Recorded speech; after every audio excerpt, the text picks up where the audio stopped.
Assalamualaikum warahmatullahi wabarakatuh. Perkenalkan, nama saya Feza Nusakina dari Prodi Sistem Informasi Universitas Terbuka. Di sini saya akan mempresentasikan tugas praktik 1 pemrograman web, yaitu membuat aplikasi Sistem Informasi Tracking Bahan Ajar atau SITA-UT. Aplikasi ini dibuat menggunakan HTML, CSS, dan JavaScript. Dalam proyek ini terdapat beberapa folder dan file. Yang pertama ada HTML, ada CSS, sama JavaScript. Folder CSS digunakan untuk styling atau tampilan websitenya. Sedangkan folder JavaScript digunakan untuk logika programnya. Dan di sini ada folder image untuk menyimpan gambar seperti cover buku dan logo. Untuk file HTML ini untuk membuat halaman website. Halaman pertama adalah halaman login. User memasukkan email dan password untuk masuk ke sistem.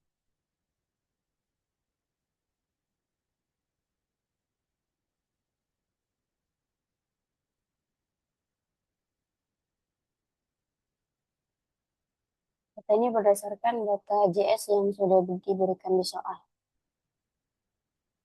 Jika berhasil login akan muncul pop-up seperti ini yang akan masuk ke dalam dashboard.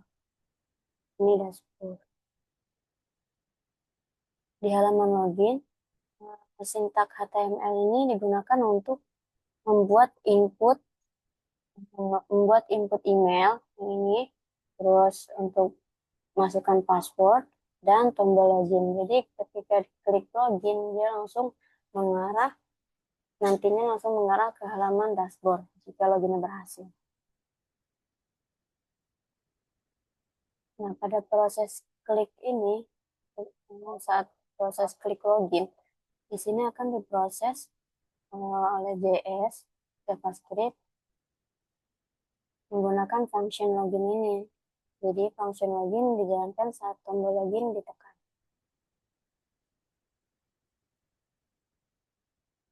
Home atau dokumen objek model itu ada di sini. Di dokumen.get elemen by ID ini ada email, ada password. Jadi ini untuk menghubungkan HTML dengan JavaScript.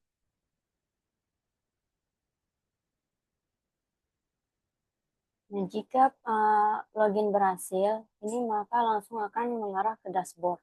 Tapi jika password atau emailnya salah, akan muncul notifikasi password yang Anda masukkan salah atau email yang Anda masukkan salah.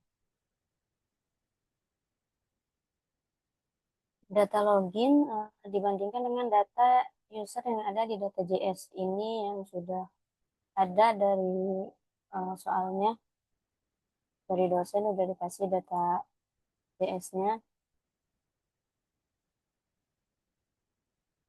Nah, data user ini disimpan dalam array objek pada data JS sebagai database sederhana. Jadi nggak perlu server, ini database sederhana. Jadi nanti untuk memunculkannya itu pakai web server. Setelah login berhasil, user masuk ke halaman dashboard. Ini halaman dashboard. Di dashboard terdapat sidebar menu dan card menu untuk navigasi fitur. Ini ada sidebar, di sini ada card menu.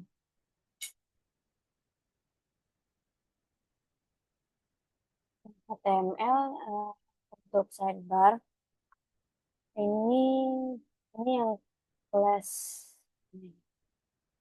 yang class sidebar ini digunakan untuk yang sidebar tadi sebelah kiri, dia akan muncul dashboardnya, stoknya, terus tracking, monitor, rekap, story, dan lain-lain. Lalu di sini di bagian cardnya itu, card dashboardnya itu HTML-nya ini menggunakan card container ini.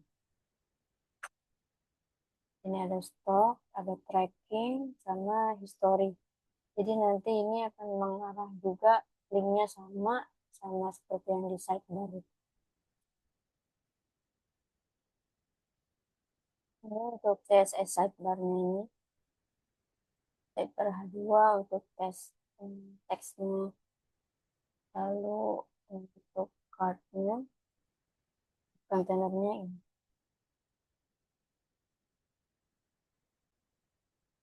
Pada saat kursor mendekati atau menyentuh card card bar, di situ ada animasi. Nah, untuk membuat animasinya ini, transisinya itu 0,3 second. Kursornya pakai pointer, hitnya 100%. Di bagian dashboard ini, saya menyisipkan jam yang real time. Nah, untuk di sini nanti terkonek dengan greeting ini, atau apa selamat pagi, atau selamat siang, sore, nanti terkonek dengan ini. Untuk menentukan sapaannya, pas selamat pagi, siang, atau sore, di sini diatur misal kurang dari jam 10 gitu. Ini akan muncul selamat pagi rekan UTS. Jika di bawah eh, kurang dari jam 3 ini akan muncul selamat siang. Jika di bawah jam 6 sore, ini akan muncul selamat sore. Dan selebihnya itu di atas jam 6 sore itu berarti selamat malam. Untuk update jam yang berjalan setiap 1 detik itu sintaksnya ini update jam, update. Jadi dia akan terus jamnya akan terus update. Nah, new date ini diambil atau digunakan untuk mengambil waktu dari sistem komputer. Jadi menyesuaikan eh, sistem komputer yang sedang digunakan. Jam juga digunakan eh, untuk menampilkan jam ke halaman HTML itu menggunakan sintaks ini, greeting yang ini. Nah, selanjutnya dari dashboard kita akan melihat informasi bahan ajar. Ini di sini menampilkan semua data bahan ajar seperti nama buku, ada stoknya, ini lalu ada cover bukunya juga. Nah, cover ini image-nya itu gambarnya itu disimpan di file image. Pada data bahan ajar untuk informasi bahan ajar ini digunakan for each. Ini untuk mengulang semua data bahan ajar yang ada di data.js. Nah, data bahan ajar ini disimpan pada data.js dalam bentuk array object. Nah, di sini user juga bisa menambahkan data baru menggunakan form input ini. Masukkan kode barang, nama barang, dan stok. Lalu klik tambah data. Otomatis akan tersimpan di sini. Akan bertambah di sini. Ini sebagai contoh untuk menambah ini ya, buku. Di sini kita bisa masukin kode barang, misal ya nama barangnya, misal buku kamus. Untuk ini kita kasih misal 20. Lalu klik tambahkan data, kita berhasil ditambahkan. Ya, di sini akan muncul nih. Cuma ini nggak ada fotonya karena ini kan sistemnya bukan pakai server database. Jadi ini pakai database sederhana dari data.js. Jadi ini nggak ke save di data.js-nya. Jadi misal kita klik kembali nanti di sini akan hilang lagi datanya. Lalu selanjutnya kita buka tracking pengiriman ini untuk mengecek pengiriman atau delivery order buku yang dipesan. Misal kita masukkan nomor dari pre-ordernya itu 723. Ini kita cari. Nah, di sini akan muncul datanya dari nama yang pesan, terus prosesnya sudah sampai mana, ekspedisinya apa, tanggal kirimnya kapan. Di sini ada riwayat perjalanannya, sudah sampai mana. Gitu.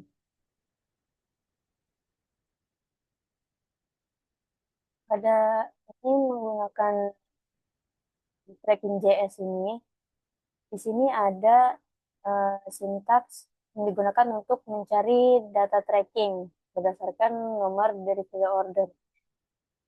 Nah, di data JS ini kan ada nomor delivery order ini. Di sini ada beberapa. Jadi saat kita masukkan nomor delivery order ini, nanti di sini akan melacak nomor tersebut. Dokumen objek modelnya itu ada di sini, prosesnya ada di sini.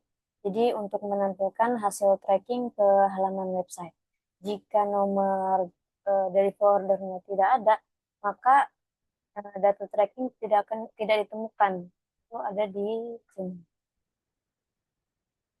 Nah, sekarang eh, kita akan bahas rekap bahan ajar.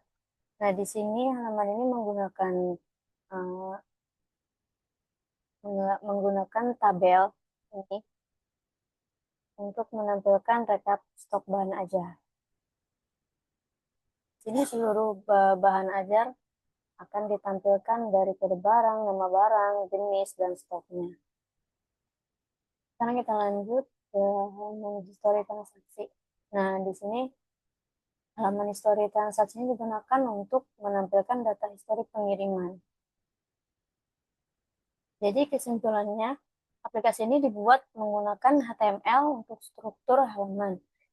Ini HTML untuk struktur halaman. Ini untuk struktur halaman. Nah, CSS untuk tampilannya dari warna, letaknya, terus ukurannya apa? Ukuran kolomnya segimana itu semuanya ada di CSS.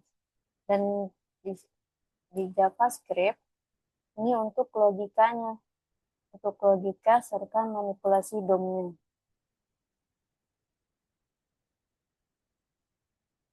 Nah, sedangkan data JS ini digunakan sebagai penyimpanan data sementara. Jadi nggak menggunakan database atau server yang untuk menyimpan data. Jadi ini hanya database sederhana. Sekian presentasi dari saya. Apabila ada kesalahan kata, mohon dimaafkan. Assalamualaikum warahmatullahi wabarakatuh.